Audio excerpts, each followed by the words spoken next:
الحمد لله رب العالمين. اللهم صل على محمد وعلى آل محمد كما صليت على إبراهيم وعلى آل إبراهيم إنك حميد مجيد. أما بعد فاتقوا الله عباد الله. أعوذ بالله من الشيطان الرجيم. وإذ قال موسى لفتاه لا أبرح حتى أبلغ مجمع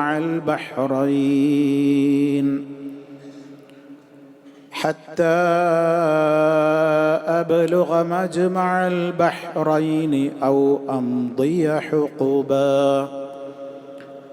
فلما بلغا مجمع بينهما نسيا حوتهما فاتخذ سبيله في البحر سربا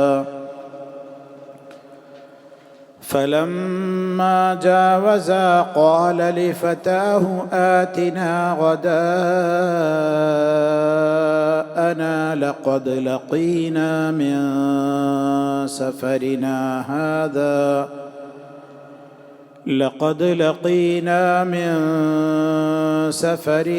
هذا نصبا. قال أرأيت إذ أوينا إلى الصخرة فإني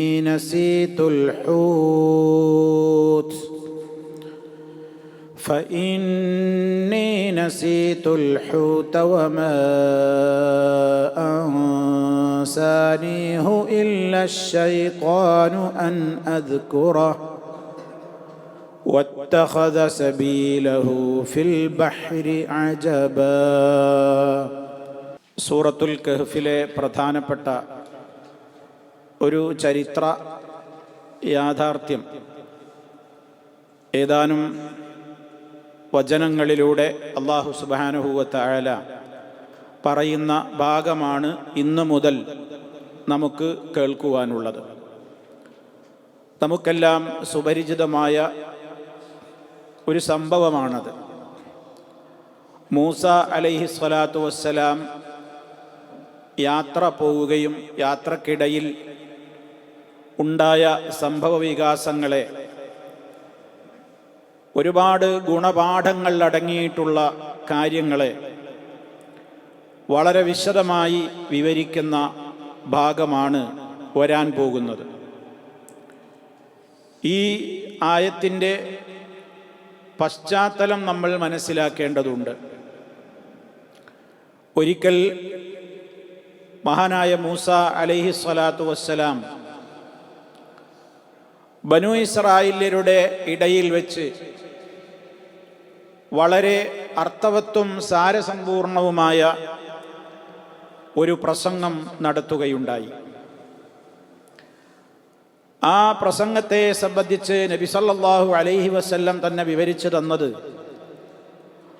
മൂസ റസൂലുള്ളാഹി, അള്ളാഹുവിൻ്റെ ദൂതനായ മൂസ ദക്കറന്നാസ യൗമൻ, ഒരു ദിവസം ജനങ്ങളെ ഉത്ബുദ്ധരാക്കുകയാണ്, ഒരു പ്രഭാഷണം നടത്തുകയാണ്. എത്രത്തോളം ആ പ്രഭാഷണം വളരെ ഹൃദയസ്പർശിയായിരുന്നു. ഹത്താ ഇദാ ഫാദത്തിൽ ഉയൂനു എന്ന് നബി സല്ലല്ലാഹു അലൈഹി വസല്ലം അതിനെ വിശേഷിപ്പിച്ചു. ശ്രോതാക്കളുടെ കണ്ണുകളൊക്കെ നിറഞ്ഞൊഴുകാൻ തുടങ്ങി ആ പ്രഭാഷണം ശ്രവിച്ചപ്പോൾ. വറഖത്തിൽ ഖുലൂബു, ഹൃദയങ്ങളൊക്കെ വല്ലാതെ നടുക്കത്തിലായി, ലോലമായി, വല്ലാത്തൊരു മാനസികാവസ്ഥയിലായി ശ്രോതാക്കൾ മുഴുവനും. അങ്ങനെ അദ്ദേഹം സംസാരിച്ചു കൊണ്ടിരിക്കുന്നതിൻ്റെ ഇടക്ക് ആ സംസാരമൊക്കെ അവസാനിച്ച് അദ്ദേഹം അവിടെ നിന്ന് തിരിഞ്ഞു നടക്കാൻ ഒരുങ്ങുകയാണ്. ആ സമയത്ത് ശ്രോതാക്കളിൽ ഒരാൾ അദ്ദേഹത്തോട് ചോദിക്കുകയാണ്, ഐ റസൂലല്ലാഹ്, അള്ളാഹുവിൻ്റെ ദൂതരെ, ഹൽ ഫിൽ അർളി അഹദുൻ അഅലമു മിൻക, ഭൂമിയിൽ നിങ്ങളെക്കാൾ വിവരമുള്ള ആരെങ്കിലും ഉണ്ടോ? വേറെ ചില റിപ്പോർട്ടുകളിൽ നമുക്ക് അതിൻ്റെ വിശദമായ മറ്റൊരു രൂപത്തിൽ ഒരു ചോദ്യമാണ് ചോദിച്ചത്. താങ്കളുടെ അറിവിൽ ഈ ഭൂമിയിൽ താങ്കളെ കൂടാതെ ഏറ്റവും അറിവുള്ള മറ്റാരെങ്കിലും താങ്കൾക്കറിയാമോ? ഇത് ചോദിച്ചപ്പോൾ മഹാനായ മൂസ അലൈഹിസ്സലാം ആ ചോദ്യകർത്താവിനോട് മറുപടി പറഞ്ഞു, ഇല്ല എന്ന് പറഞ്ഞു. അപ്പൊ മൂസ അലൈഹിസ്സലാമിൻ്റെ അറിവിൽ അന്നിപ്പോ ലോകത്ത് അറിവുള്ള വേറൊരു വ്യക്തിത്വത്തെ അദ്ദേഹത്തിന് അറിയില്ല. അതുകൊണ്ട് തന്നെ അദ്ദേഹം ഇല്ല, എന്നേക്കാൾ വിവരമുള്ള അറിവുള്ള ഒരാളെ എനിക്കറിയില്ല എന്ന് അദ്ദേഹം പറഞ്ഞു. ഫഅതബല്ലാഹു അലൈഹി, അള്ളാഹു അതിൻ്റെ പേരിൽ മൂസ അലൈഹി സ്വലാത്തു വസ്സലാമിനോട് ആ മറുപടി പറഞ്ഞത് ശരിയായില്ല എന്നർത്ഥം. ഇത് ലം യറുദ്ദൽ ഇൽമ ഇലല്ലാഹ്, അല്ലാഹു അഅലം എന്ന് പറഞ്ഞില്ലല്ലോ. അതായിരുന്നു മൂസ അലൈഹിസ്സലാമിൻ്റെ സ്ഥാനത്തിന് കൂടുതൽ യോജിച്ചത്. ഒരു തെറ്റായിട്ടൊന്നല്ല, കാരണം തെറ്റൊന്നും അദ്ദേഹം പറഞ്ഞിട്ടില്ല. അന്നിപ്പോൾ അദ്ദേഹത്തിൻ്റെ അറിവിൽ ആരുമില്ല. അതുകൊണ്ട് നോർമൽ അദ്ദേഹം ആ ഒരു മറുപടിയും പറഞ്ഞു. അതേ അർത്ഥത്തിൽ കുറച്ചുകൂടി ഒരു സൂക്ഷ്മമായ നിലക്ക് അദ്ദേഹത്തിന് പറയാമായിരുന്നു എന്ന അർത്ഥത്തിൽ അല്ലാഹു അഅലം എന്ന് പറഞ്ഞില്ലല്ലോ, അതിനെക്കുറിച്ചുള്ള അറിവ് അള്ളാഹുവിലേക്ക് മടക്കാമായിരുന്നു. അങ്ങനെ ഉണ്ടായില്ല. അപ്പോൾ അല്ലാഹു സുബ്ഹാനഹു വ തആല അദ്ദേഹത്തിന് വഹ്യ് കൊടുക്കുകയാണ്, മൂസ, നിങ്ങൾ മനസ്സിലാക്കിയതുപോലെയല്ല കാര്യം. ബല, അങ്ങനെ ഒരാളുണ്ട്, നിങ്ങളെക്കാൾ അറിവുള്ള ഒരാൾ ഭൂമിയിൽ വേറെ ഒരാൾ ജീവിച്ചിരിപ്പുണ്ട്. എന്നിട്ട് അല്ലാഹു സുബ്ഹാനഹു വ തആല പറഞ്ഞു കൊടുത്തു, ഇന്നലി അബ്ദൻ, തീർച്ചയായും എനിക്കൊരടിമയുണ്ട്. ആ അടിമയുള്ള പ്രദേശം മജ്മഉൽ ബഹ്റൈനാണ്. ബഹർ എന്ന് പറഞ്ഞാൽ നമുക്കറിയാം സമുദ്രം. ബഹ്റൈൻ, രണ്ട് സമുദ്രങ്ങളുടെ സംഗമ സ്ഥാനത്താണ് അദ്ദേഹം ഉള്ളത്. മജ്മഅ് എന്ന് പറഞ്ഞാൽ സംഗമസ്ഥാനം, രണ്ടും കൂടെ ചെന്ന് ചേരുന്ന ഇടത്തിനാണെന്ന് പറയാം മജ്മഅ് എന്ന് പറയാം.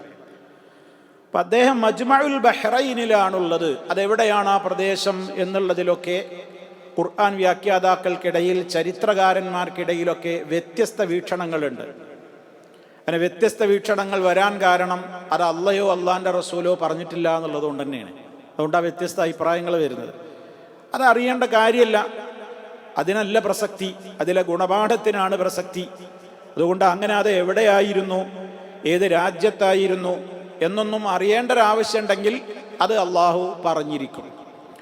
എന്തായാലും ഈ മജ്മഉൽ ബഹ്റൈനിൽ ഒരാളുണ്ട്, ഹുവ അഅലമു മിൻക, ആ മനുഷ്യൻ നിങ്ങളെക്കാൾ അറിവുള്ള ഒരാളാണ്. അപ്പോൾ മൂസാ നബി അലൈഹി സ്വലാത്തു വസ്സലാമിന് വളരെ ജിജ്ഞാസയായി, ആവേശമായി, എന്നെക്കാൾ അറിവുള്ള ഒരാളുണ്ട് എന്ന് പറഞ്ഞോ, മുഖം മ്ലാനമായതോ അല്ലെങ്കിൽ അത് വിഷമം തോന്നിയതോ, അപ്പം എന്നെക്കാൾ വലിയ ഒരാളുണ്ടല്ലേ, ഇനി ഒരു അസൂയ തോന്നി, അതൊന്നും അല്ല തോന്നിയത്. പാഠങ്ങൾ ഓരോന്നോരോന്ന് നമ്മൾ മനസ്സിലാക്കണം. എനിക്കാണ് അറിവുള്ള ഒരാളുണ്ട്, കഴിവുള്ള ഒരാളുണ്ട് എന്ന് വന്നപ്പോൾ വല്ലാത്തൊരു ആർത്തി, ആവേശം. എന്തിന്? ഫഖാല മൂസ, മൂസാ നബി അലൈഹി സ്വലാത്തു വസ്സലാം അള്ളാഹിനോട് പറയാണ്, യാ റബ്ബി, എൻ്റെ റബ്ബേ, വകൈഫ ലീ ബിഹി, എനിക്കെങ്ങനെ അദ്ദേഹത്തെ ഒന്ന് കാണാൻ പറ്റാം? എനിക്കൊന്ന് അദ്ദേഹത്തെ കാണണമല്ലോ, പഠിക്കണമല്ലോ, എന്താ ഇതിന് നിവൃത്തി എന്ന് മൂസാ അലൈഹിസ്സലാം അള്ളാഹിനോട് ചോദിച്ചു. അപ്പം അല്ലാഹു സുബ്ഹാനഹു വ തആല അറിയിച്ചു കൊടുത്തു, നീ എന്ത് ചെയ്യണം? തഅഖുദു മഅക ഹൂതൻ, ഒരു മത്സ്യത്തെ നീ കൊണ്ടുപോകണം കൂടെ. ഒരു മത്സ്യത്തെ ഒരു കൊട്ടയിലാക്കിയിട്ട് നീ നിന്റെ കൂടെ കരുതണം. അത് ഒരു ചത്ത മത്സ്യമായിരുന്നു എന്നുള്ളത് മറ്റ് ചില റിപ്പോർട്ടുകൾ നമുക്ക് കാണാൻ സാധിക്കും. അപ്പം ജീവനില്ലാത്തൊരു മത്സ്യം, ആ മത്സ്യത്തെ പിടിച്ചൊരു കൊട്ടയിലിട്ടിട്ട് അതും കൊണ്ട് അങ്ങനെ യാത്ര പോകണം. അങ്ങനെ ഫതജ്അലുഹു ഫീ മിക്തൽ, മിക്തൽ എന്ന് പറഞ്ഞാൽ മത്സ്യമൊക്കെ ഇടുന്ന കൊട്ടക്കാണ് പറയാം. ഇതൊക്കെ ബുഖാരിയിലുള്ള ഹദീസാണ്. അങ്ങനെ ഫഹൈസുമാ ഫഖത്തൽ ഹൂത ഫഹുവ സമ്മ, എവിടെ വെച്ച് ആ മത്സ്യം ജീവൻ തുടിച്ച് അത് തുള്ളിച്ചാടി നിനക്ക് നഷ്ടപ്പെട്ടു പോകുന്നോ, അവിടെയാണ് അയാൾ ഉണ്ടാവുക. അതാണ് അടയാളം. അടയാളം അതാണ്. കൂടെയുള്ള മത്സ്യം എന്ത് ചെയ്യും? ചാടിപ്പോകും. ചാടിപ്പോയാൽ അവിടെ നോക്കണം. അവിടെയാണ് ഞാൻ പറഞ്ഞ മജ്മുഉൽ ബഹ്റൈൻ. അവിടെ ആളുണ്ടാവും. ആ ആളെയാണ് സമീപിക്കേണ്ടത്. അങ്ങനെ മൂസ അലൈഹി സ്വലാത്തു വസ്സലാം എന്ത് ചെയ്യാണ്? ഫഅഖദ ഹൂതൻ, അദ്ദേഹം ഒരു മത്സ്യത്തെ വാങ്ങി, ഫജഅലഹു ഫീ മിക്തലിൻ, അതൊരു കൊട്ടയിൽ അതിനെ നിക്ഷേപിച്ചു. സുമ്മൻതലഖ, പിന്നീട് അദ്ദേഹം യാത്ര പുറപ്പെട്ടു. വൻതലഖ മഅഹു ഫതാഹു, അദ്ദേഹത്തിൻ്റെ കൂടെ ഒരു ഭൃത്യനായി, സേവകനായി, യാത്രയിലെ ഒരു സന്തത സഹചാരിയായി, കൂട്ടുകാരനായി ഒരു വ്യക്തി ഉണ്ടായിരുന്നു. യൂശ ഇബ്നു നൂൻ എന്ന വ്യക്തിയായിരുന്നു അത്. അദ്ദേഹത്തിൻ്റെ കൂടെ ആരാണ് യാത്ര പോകുന്നത്? യൂശ ഇബ്നു നൂൻ. ഇനി നമുക്ക് ആയത്തിൻ്റെ അർത്ഥം പറഞ്ഞു തുടങ്ങാം. അവിടെയാണ് അല്ലാഹു സുബ്ഹാനഹു വ തആല, അവിടുന്നാണ് ഇനി നമുക്ക് ചരിത്രം പറഞ്ഞു തുടങ്ങി ആരംഭം കുറിക്കുന്നത്. വഇദ് ഖാല മൂസ, മൂസ അലൈഹിസ്സലാം പറഞ്ഞ സന്ദർഭം. ഇവിടെ ഈ വഇദ് ഖാല എന്ന് പറഞ്ഞാൽ ശരിക്കും അതിൻ്റെ അർത്ഥം പറയുമ്പോൾ എന്താണ്? വദ്കുർ ഇദ് ഖാല മൂസ എന്നാണ് ശരിക്കും. മൂസ അലൈഹിസ്സലാം പറഞ്ഞ സന്ദർഭം നീ ഓർക്കുക. അവിടെ ഒരു ഉദ്കുർ എന്ന ഒരു പദം അവിടെ കളയപ്പെട്ടിട്ടുണ്ട് എന്ന് പറഞ്ഞാൽ ആയത്തുനിന്ന് കളഞ്ഞു എന്നല്ല, അത് സാങ്കല്പികമായിട്ട് അവിടെ നമ്മൾ അതിൻ്റെ അർത്ഥം അങ്ങനെ മനസ്സിലാക്കണം. ഇത് ഖാല, പറഞ്ഞ സന്ദർഭം നീ ഓർക്കുക എന്നാണ് അർത്ഥം. പറയുമ്പോൾ നമ്മൾ പറയാ, എങ്ങനെ പറയാ? മൂസ പറഞ്ഞ സന്ദർഭം നീ ഓർക്കുക. മനസ്സിലായില്ലേ? മൂസ ആരോട് പറഞ്ഞു? ലി ഫതാഹു, തൻ്റെ ഭൃത്യനോട്, തൻ്റെ കൂടെയുള്ള. ഫതാ എന്ന് പറഞ്ഞാൽ യുവാവ് എന്നാണ് അർത്ഥം. തൻ്റെ കൂടെയുള്ള യുവാവിനോട് മൂസ അലൈഹിസ്സലാം പറഞ്ഞ സന്ദർഭം ഓർക്കുക. എന്താ അദ്ദേഹം പറഞ്ഞത്? ലാ അബ്റഹു, ഞാൻ യാത്ര തുടർന്നുകൊണ്ടിരിക്കും. ലാ അബ്റഹു, ഞാൻ തുടർന്നുകൊണ്ടിരിക്കും, യാത്ര തുടർന്നുകൊണ്ടിരിക്കും. അങ്ങനെയാണ് അർത്ഥം പറയുന്നത്. ലാ അബ്റഹു, ഞാൻ യാത്ര മുറിക്കൂല, അത് തുടർന്നുകൊണ്ടേയിരിക്കും. ഏതുവരെ? ഹത്താ അബ്ലുഗ, ഞാൻ എത്തുന്നത് വരെ. ബലഗ, എത്തി. യബ്ലുഗു, അബ്ലുഗ, ഞാൻ എത്തുന്നത് വരെ. മജ്മഅൽ ബഹ്റൈനി, രണ്ട് സമുദ്രങ്ങളുടെ സംഗമസ്ഥാനത്ത് ഞാൻ എത്തുന്നത് വരെ ഈ യാത്ര തുടർന്നുകൊണ്ടിരിക്കും. കൂടെയുള്ള ആള് യാത്ര പുറപ്പെട്ടിട്ട് അദ്ദേഹത്തോട് പറയാണ്, നമ്മളിങ്ങനെ പോവുകയാണ്.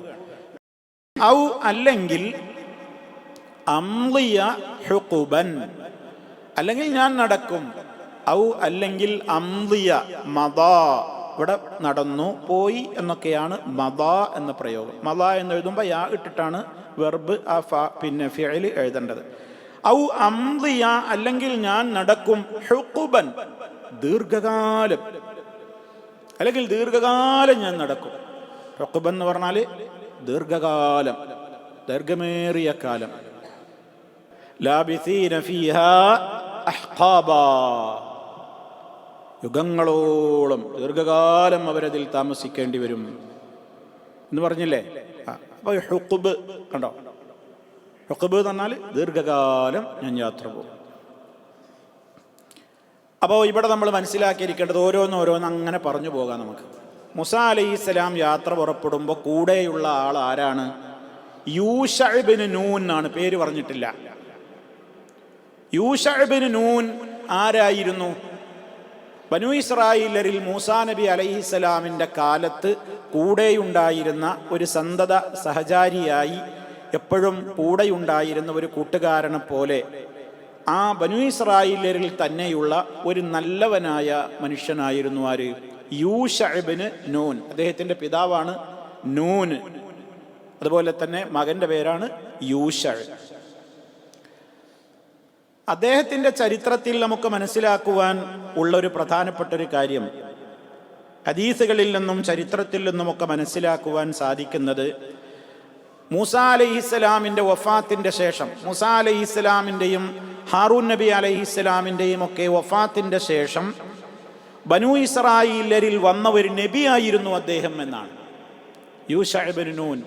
പിൽക്കാലത്ത് അദ്ദേഹം ആരായി മാറി? മൂസാ അലൈഹി ഇസ്ലാമിൻ്റെ കാലത്ത് അദ്ദേഹത്തിന് നുബുവത്തില്ല. മൂസാ അലൈഹി ഇസ്ലാമിൻ്റെയും ഹാറൂൻ നബിയുടെയൊക്കെ വഫാത്തിൻ്റെ ശേഷം പിന്നീട് ഒരു നുബുവത്തിൻ്റെ പദവിയിലേക്ക് വന്ന ബനൂ ഇസ്രായീലരിലെ നബിമാരിൽപ്പെട്ട ഒരു നബിയായിരുന്നു ആര് എന്നാണ് മനസ്സിലാകുന്നത്? യൂശഅ ഇബ്നു നൂൻ അലൈഹിസ്സലാം. അദ്ദേഹത്തിൻ്റെ ഒരു പ്രത്യേകത, പിന്നീട് ബനൂ ഇസ്രായീലരുടെ മോചനത്തിന് വേണ്ടി നേതൃത്വം ഏറ്റെടുത്തത് അദ്ദേഹമായിരുന്നു. നമുക്കറിയാം, നമ്മൾ പഠിച്ചിട്ടുണ്ട് സൂറത്തുൽ ബഖറയിലും അതുപോലെ തന്നെ മറ്റു അധ്യായങ്ങളിൽ നിന്നൊക്കെ നമുക്കറിയാം, മൂസാ അലൈഹി സ്വലാത്തു വസ്സലാം ജനങ്ങളോട് പറഞ്ഞു, നമുക്ക് സിറിയയിലേക്ക്, ഷാമിലേക്ക് പോകണം, അവിടെയാണ് നമ്മുടെ പുണ്യഭൂമി, വാഗ്ദത്ത ഭൂമി, ബൈത്തുൽ മുഖദ്ദസ് അടക്കമുള്ള ആ പ്രദേശം, അത് നമുക്ക് അവകാശപ്പെട്ട സ്ഥലമാണ്. അവിടെ ഇന്ന് പോക്കിരികളും ധിക്കാരികളുമായ ഭരണാധികാരികളാണ് അവിടെ നാട് വാണുകൊണ്ടിരിക്കുന്നത്. അവരെയൊക്കെ അവിടെ നിന്ന് പുറത്താക്കി ആ രാജ്യത്തേക്ക് കയറി അവിടെ നമ്മുടെ താമസ സ്ഥലമാക്കി ആ പ്രദേശം നമ്മുടേതാക്കി മാറ്റേണ്ട ഉത്തരവാദിത്തം നമുക്കുണ്ട്. ആ ഉത്തരവാദിത്തം എന്നെ ഏൽപ്പിച്ചിട്ടുണ്ട്, അതിന് നിങ്ങളുടെ സഹായം വേണമെന്ന് മൂസാ അലൈഹിസ്സലാം ആരോട് പറഞ്ഞു? ബനൂ ഇസ്രായീലരോട് പറഞ്ഞു. പക്ഷേ നന്ദി കെട്ട ബനൂ ഇസ്രായീൽ അവർക്ക് എന്താ പറഞ്ഞത്? നമ്മൾ ഖുർആനിൽ പഠിച്ചിട്ടുണ്ട്, ഇദ്ഹബ് അൻത വറബ്ബുക ഫഖാതില ഇന്നാ ഹാഹുനാ ഖാഇദൂൻ. മൂസാ, വാഗ്ദത്ത ഭൂമിയിലേക്കുള്ള യാത്ര ഞങ്ങൾക്ക് പേടിയാണ്. അവിടെ ഭയങ്കര ധിക്കാരികളും തെമ്മാടികളും അതുപോലെ തന്നെ എല്ലാ അർത്ഥത്തിലും ശിക്ഷകൾ നടപ്പിലാക്കാൻ കഴിവുള്ള വലിയ സ്വേച്ഛാധിപതികളായ ആളുകളാണ് അവിടെ നാടുവാണുകൊണ്ടിരിക്കുന്നത്. അവിടേക്കൊക്കെ പോയി യുദ്ധം ചെയ്യാന്ന് പറഞ്ഞാൽ ഞങ്ങൾക്ക് പേടിയാണ്. അല്ലാഹ് മൂസയോടല്ലേ പറഞ്ഞത്, എന്നാ പിന്നെ നിങ്ങൾ പൊയ്ക്കോളി, ഇദ്ഹബ് അൻത റബ്ബുക്കാൻ. കണ്ടോ, പരിഹാസം കലർന്നതും ധിക്കാരത്തിൻ്റെയുമായ വർത്താനാണ്. ഈ ബനൂ ഇസ്രായീലർ എന്നും നന്ദികേടിൻ്റെ പര്യായമാണ്. എന്തെന്ത് അത്ഭുതങ്ങൾ കണ്ടൊരു വിഭാഗമാണ് അവർ. ഒന്ന് ആലോചിച്ച് നോക്കൂ. ഇതൊക്കെ മൂസാ അലൈഹിസ്സലാം അവരോട് പറയുന്നതിൻ്റെ മുമ്പ് എന്തൊക്കെ അവർ നേരിൽ കണ്ടവരാ. ഒന്നാലോചിച്ച് നോക്കി. ഫിറഔനിൻ്റെതായ പിടുത്തത്തിൽ നിന്ന് അവരെ രക്ഷപ്പെടുത്തി ചെങ്കടൽ പിളർന്നത് അവർ കണ്ടവരാ. നമ്മളൊക്കെ ചെങ്കടൽ പടർന്നു എന്ന് ഖുർആനിൽ നിന്ന് കേൾക്കുന്നേ ഉള്ളൂ. അവരത് നേരിട്ട് കണ്ടു, അനുഭവിച്ചു, അതിലൂടെ യാത്രയായി. രണ്ട് ഭാഗത്തേക്ക് സമുദ്രം മാറി നിന്നു. ചെളി കെട്ടി നിൽക്കുന്ന വെള്ളം അങ്ങനെ വഴി അങ്ങനെയാണ് എന്ന് കണ്ടപ്പോൾ ഒരു കാറ്റടിച്ചു അല്ലാഹു. ഒരു ചുടുകാറ്റടിച്ചപ്പോൾ ആ പ്രദേശം ഉണങ്ങി. സമുദ്രത്തിന്റെ ഇടയിലൂടെ അവർക്ക് നടക്കാനുള്ള വഴിയായി. അതൊക്കെ അവർ കണ്ടു. ഫറവോയും കൂട്ടരും മുങ്ങിച്ചാകുന്ന രംഗം കണ്ടു. എന്നിട്ട് അപ്പുറത്ത് കറഞ്ഞതിൻ്റെ ശേഷം പിന്നീടും അവരെന്ത് കണ്ടു? ഒരുപാട് ദൃഷ്ടാന്തങ്ങൾ കണ്ടു. ഭക്ഷണമല്ല, വിശക്കുന്നു എന്ന് പറഞ്ഞപ്പോൾ മഞ്ഞ് സൽവ ഇറക്കി കൊടുത്തു. ഒരു തരം കാടപ്പക്ഷി കയ്യെത്തുന്ന ദൂരത്ത് പിടിക്കുക, അറക്കുക, ചുടുക, തിന്നുക. അതുപോലെ തന്നെ ഒരു തരം പാൽക്കട്ടി, അവർക്ക് ഫുഡ് ഇഷ്ടം പോലെ. വെള്ളമില്ലല്ലോ മൂസാനും പരാതിപ്പെട്ടപ്പോൾ റഹ്മാനായ റബ്ബ് അവർക്ക് പാറക്കല്ലിൽ അടിക്കാൻ വേണ്ടി നിർദ്ദേശം കൊടുത്തു മൂസാ അലൈഹി ഇസ്ലാമിനോട്. 12 ഗോത്രക്കാർ തമ്മിത്തല്ലാതെ തന്നെ ഓരോരുത്തരും കുടിച്ചോട്ടെ എന്ന നിലക്ക് നീരുറവ പാറക്കെട്ടിൻ്റെ അകത്ത് നിന്ന് പുറമേക്ക് പൊട്ടിയൊലിച്ചത് കണ്ടു. ഒക്കെ എല്ലാം കണ്ടതാ. എന്നിട്ടും നന്ദികേടായിരുന്നു. ഇതൊക്കെ നേരിൽ കണ്ടാലേ ഒരു വിശ്വാസം. അതൊക്കെ കഴിഞ്ഞ് മൂസാ അലൈഹി ഇസ്ലാം അവരെങ്ങനെ വളർത്തി ഉണ്ടാക്കി, നിങ്ങളിവിടെ നിൽക്കിട്ടോ, ഞാൻ തൗറാത്ത് വാങ്ങാൻ വേണ്ടി പോവുകയാണെന്ന് പറഞ്ഞിട്ട് സീനാമലയുടെ അവിടെ പോയി 40 ദിവസം കഴിഞ്ഞ് വന്നപ്പോഴേക്ക് ഇവരിവിടെ എന്താ തരികട ഒപ്പിച്ചിരിക്കണം. സ്വർണത്തിൻ്റെ ആഭരണങ്ങളൊക്കെ കൂട്ടി അവരൊരു കാളക്കുട്ടിയുടെ രൂപമുണ്ടാക്കി അതിനങ്ങനെ അതിൻ്റെ മുമ്പിൽ ഡാൻസൊക്കെ പാടി അതിനെ പൂജിച്ച് ഒരു ടീം അങ്ങനെ നടക്കുകയാണ്. ആരാര് നോക്കണം? ഈ അത്ഭുതങ്ങളൊക്കെ നേരിട്ട് അള്ളാന്റെ ദൃഷ്ടാന്തങ്ങൾ കണ്ട കൗമ്. അപ്പൊ എത്രത്തോളം നന്ദി കെട്ടവരാണ് ഈ ഇസ്രായേൽ വർഗം. ആ പാരമ്പര്യം അന്നുണ്ട്, ഇന്നുണ്ട്. നല്ലൊരു പ്രവാചകനിലേക്ക് ചേർത്ത് ആ സമൂഹം അറിയപ്പെടുകയാണ്. ഇസ്രായേൽ എന്ന് പറഞ്ഞാൽ ഏത് നബിയിലേക്കാണ് ആ ചേർത്ത് പറയുന്നത്? ആരുടെ പേരാണ് ഇസ്രായേൽ? യാക്കൂബ് നബി അലൈഹി ഇസ്ലാമിന്റെ പേരാ. യാക്കൂബ് അലൈഹി ഇസ്ലാമിന്റെ മക്കളാണ് ഈ ബനൂ ഇസ്രായേല്യർ. യാക്കൂബ് നബിക്ക് 12 മക്കൾ, 12 മക്കളുടെ 12 പരമ്പരകളാണ് ഈ ആര്? ഇസ്രായേൽ സന്തതികൾ. എത്ര നബിമാരാണ്! ഇത്രത്തോളം പ്രവാചകന്മാര് വന്നിട്ടുള്ള ഒരു സമൂഹം വേറെ ഉണ്ടായിട്ടില്ല. യാ ബനി ഇസ്രായീൽ ഉദ്കുറു നിഅമത്തല്ലാഹി അലൈക്കും വഅന്നി ഫദ്ദൽതുകും അലൽ ആലമീൻ. ലോകത്ത് എല്ലാവരേക്കാളും ഞാൻ നിങ്ങൾക്ക് ശ്രേഷ്ഠത നൽകിയില്ലേ? എത്ര നബിമാരെയാണ് നിങ്ങളിലേക്ക് അയച്ചു തന്നത്. എന്നിട്ട് ആ നബിമാരിൽ പലരെയും അവർ കൊല്ലുകയും ചെയ്തു. പറഞ്ഞു വരുന്നത് എന്താ? അങ്ങനെയുള്ള ആ ഒരു സമൂഹം മൂസാ അലൈഹിസ്സലാം എത്ര വിഷമിച്ചിരിക്കും. നബി സല്ലല്ലാഹു അലൈഹി വസല്ലം പറയാറുണ്ടായിരുന്നു, മൂസാ നബിയുടെ ഒരു ക്ഷമ, മൂസാ അലൈഹിസ്സലാമിൻ്റെ ഒരു ക്ഷമ എത്രയായിരുന്നു! എന്തെല്ലാം കേൾക്കേണ്ടി വന്നു, എന്നിട്ട് ദുരാരോപണങ്ങൾ കേൾക്കേണ്ടി വന്നു, തൊട്ടതിനൊക്കെ കുറ്റം പറഞ്ഞു, അങ്ങനെയൊക്കെ ആ സമൂഹത്തിൽ. എന്നാലും ക്ഷമയോടെ ആ നബി അവരെ ഇങ്ങനെ നയിച്ച് മുന്നോട്ട് കൊണ്ടുപോകുക. എന്നിട്ട് അവരോട് പറഞ്ഞതാണ്, നമുക്ക് അള്ളാഹ് വാഗ്ദത്തം ചെയ്തൊരു ഭൂമിയുണ്ട്, അവിടേക്ക് നമ്മൾ പോയി ആ നാട് ജയിച്ച് നമ്മൾ അവിടെയാണ് താമസം ഉറപ്പിക്കേണ്ടത്, നമുക്കുള്ള താമസിക്കാനുള്ള ഇടം അതാണ്. അപ്പം ഇവർ പറഞ്ഞാൽ എന്താ, എന്നാ പിന്നെ ജു എൻ്റെ പടച്ചോനും കൂടി പോയിക്കോ, ഞങ്ങളില്ല, ഞങ്ങളിവിടെ ഇരിക്കുകയാണ്. അങ്ങനെ തന്നെ പറഞ്ഞു, ഇന്ന ഹാഹുന ഖായിദ്. ഈ സംഭവത്തെ ഓർമ്മപ്പെടുത്തിക്കൊണ്ട് സഹാബിമാര് പറയുന്നൊരു സംഭവമുണ്ട്. ബദറിന്റെ ദിവസം അള്ളാന്റെ റസൂല് സഹാബിമാരോട് കൂടിയാലോചിക്കുകയാണ്, എന്താ വേണ്ടത്, യുദ്ധം വേണോ? നമ്മൾ ഇപ്പോൾ യുദ്ധത്തിൻ്റെ ഒരു നിർബന്ധ ഘട്ടത്തിലേക്ക് എത്തിയിരിക്കുന്നു, എന്തു വേണമെന്ന് ചോദിക്കുമ്പോൾ അന്ന് സഹാബിമാര് പറയുന്നുണ്ട് നബിതങ്ങളോട്, അള്ളാന്റെ റസൂലെ, നിങ്ങൾ എന്താണോ പറയുന്നത് കേൾക്കാൻ സന്നദ്ധരായ അനുയായി വൃന്ദമാണ് നബിയെ അങ്ങയുടേത്. ഞങ്ങൾ മൂസയോട് ബനൂ ഇസ്രായേല്യർ പറഞ്ഞതുപോലെ അങ്ങയോട് പറയൂല.